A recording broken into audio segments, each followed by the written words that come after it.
I've ridden a bicycle my whole life, and the one thing I really don't like is riding in the rain, and I kind of feel resentful if I have to go do some errand and I have to drive because it's wet and it's cold and I can't ride my bicycle, and then I feel, oh, I'm using my car as a raincoat, and I don't like that. So I had this, and I have tried to, I've experimented with different ways to like cover a bicycle. I had this thing called a Veltop years ago that is kind of okay, but you're still getting pretty wet even when you got, because the bicycle is high up. So I thought, okay, what if I made a pedal car that had a proper windshield, a fixed roof, and a person could literally go out and run errands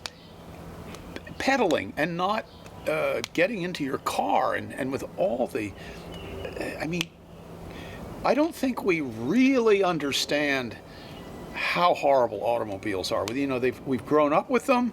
There's always been too many of them, and now that, you know, climate change is imminent, it's happening as we speak. We're so tied into the infrastructure of the automobile, and oh, I just want to be in my own private little space and not deal with weather or other people and all of that. And it's just, I don't know. So that's one motivation behind this project is to just kind of make a statement here. It's like, okay, here's something that's comfortable even when it's cold and wet. And then I got involved with this group called Atomic Zombie. And this is a website where people make pedal creations, 2 wheels, 3 wheels, 4 wheels, whatever, really long, really high, some with motors, some not. And that was a great inspiration as well, because there was this one guy there in Sweden who did a pedal car, 4 wheels, that looked like this tiny sports car, and it was so charming. And his dream was hearkening back to a time in Europe right after the war where there was no gasoline. So people in France and Germany and of course Sweden had these various enclosed pedal-powered tiny cars that they got around in.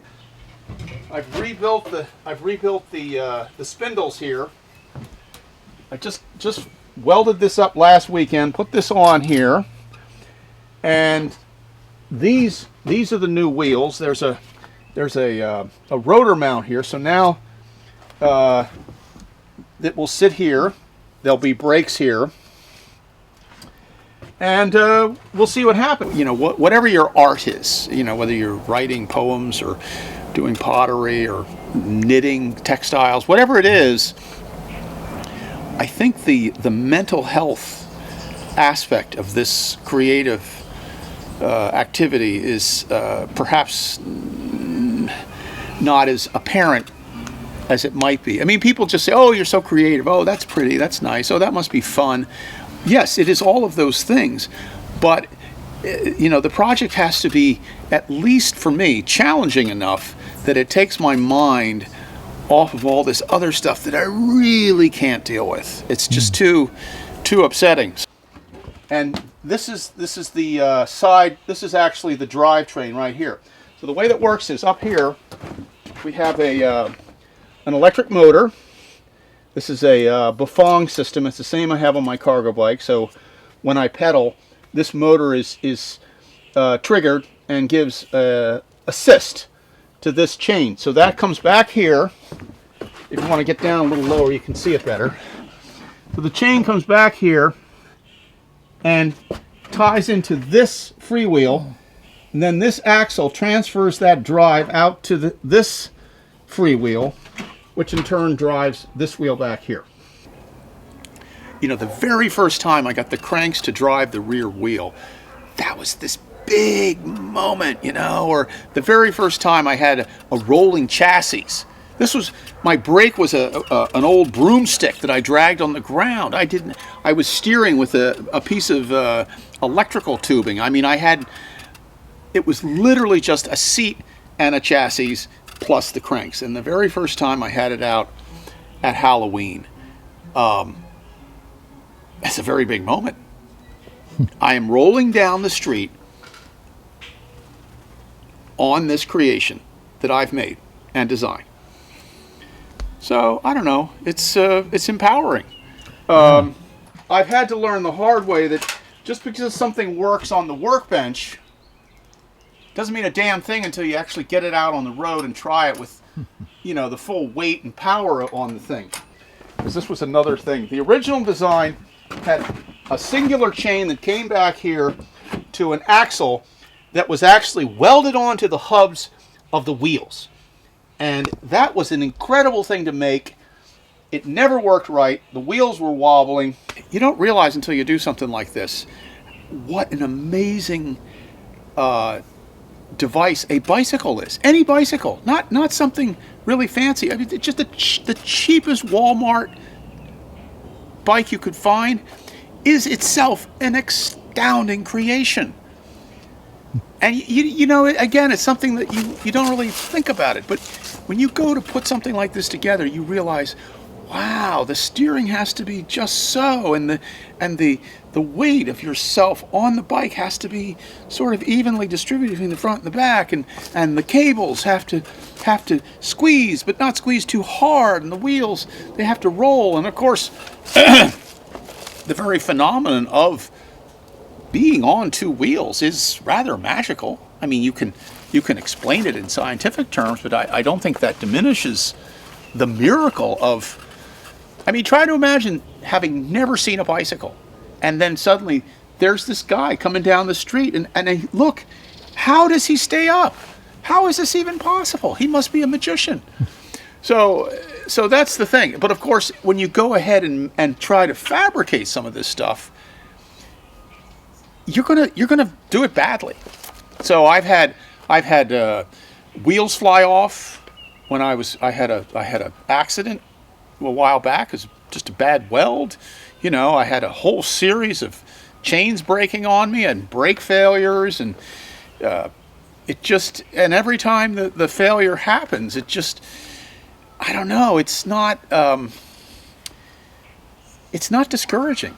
It's the funniest thing. I don't feel, I never get to the point where, you know what, I should be doing something useful with my life here. Looking at this might say, oh, you're so gifted mechanically. And I assure you, there's so many things. I have a friend on this street, he's a cello player, and he comes, he says, Dan, I don't know if you thought of this, but maybe it would work better if the chain sort of moved in a straight line. It kind of goes back around. And I'm like, oh yeah, that's right, And because of this arrangement, I can no longer use the handlebars that I used to steer with.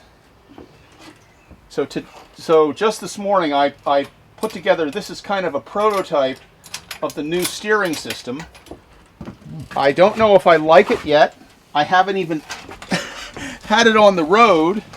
So as you can see, it's going to be a little tricky to get in and out.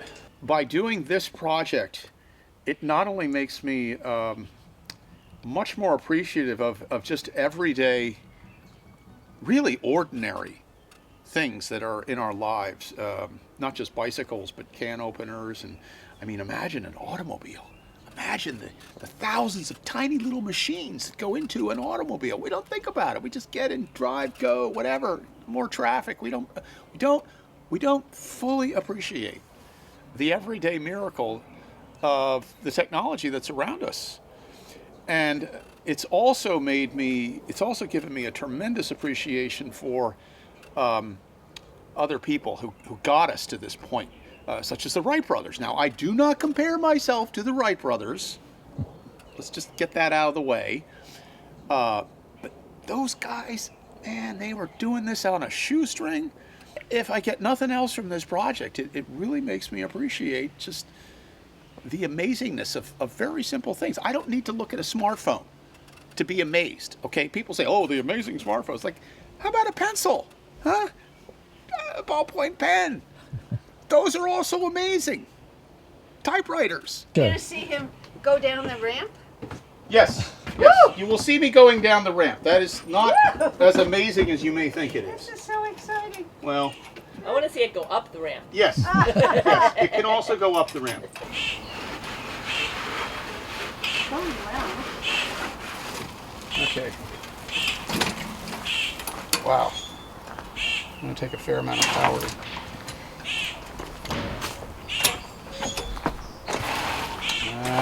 What's going on now?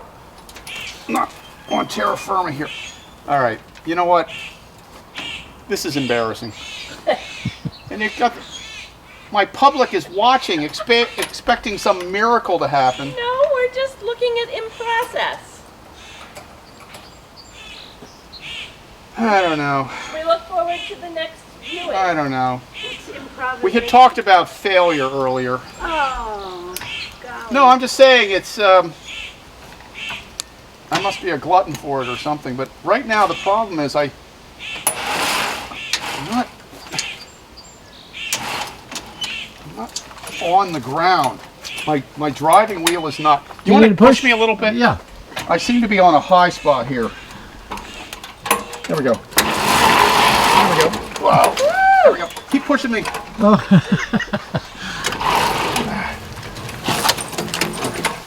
I'm just running over that goddamn tree.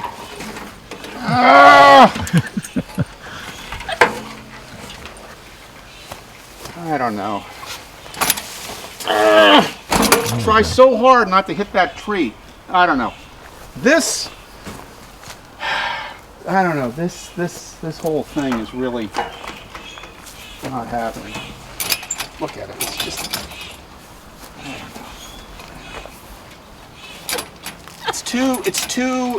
Everything is just too wonky right now. Now, if you come here 2 weeks ago, Yeah? you would have seen me just zip right into the street. Wow. Yeah. And the problem is, it was on a pedal car that had no front brakes. Oh dear. So going forward was great. It was the stopping that was tricky. That's why these wheels are here. Because these wheels have a place to put a brake. Oh, I see. But the downside is this is not going to work. I think what I'm going to do now is get a longer, I'm going to have to get a longer spindle. That's really what I got to do here. It's just this arrangement's not going to work. I can tell you right now, it's a failure. So I just need to get a longer spindle, and then that way I can go back to the old system, which I much prefer, Yeah. Like the handlebar. which is this, not, I prefer this, not this. Yeah. It's still beautiful. You like it? I do. All right, well, thank you. Reminds me of a dragonfly. Oh, Yeah, a dragonfly. That's a very apt delicate. description. But this is what the project has been like. The wheels used to be way out here. Yeah? I pushed them back. I had a single shaft. Now I've got 2 chains. You know, this is just what happens.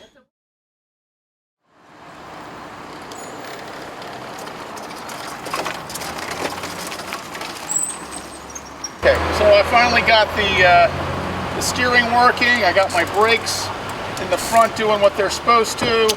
I had this terrible wobble, but I finally put in a steering dampener down below here, so that seems to have calmed the wobble. So yeah, it's finally a viable machine. So this is your first day out on the streets? No, not the first day on the street, but today it's the first day to try the new steering system on the bike path. But the big goal today is to go out to Squantum, jump in the ocean, and come back. That has been a benchmark from the start. Today's a nice warm day. It should be fine. Cross fingers.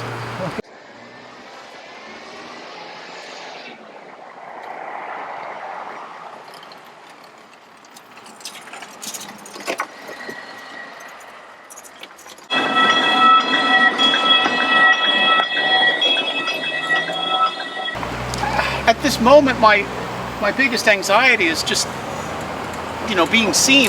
This is also the first day I've had my flags on. First day I've had my big storage box. So, I'm still getting used to the thing. I don't think this is legal. I think 4 wheels technically is required to have a license. I mean, I invite any officer of the law to pull me over and say, "What is this?" I'll just say it's a bicycle. Well, But technically, yes, with 4 wheels, it's supposed to have a license. So, is that an incentive to take 1 wheel off and make it a tricycle? I don't know. That's the least of my concerns.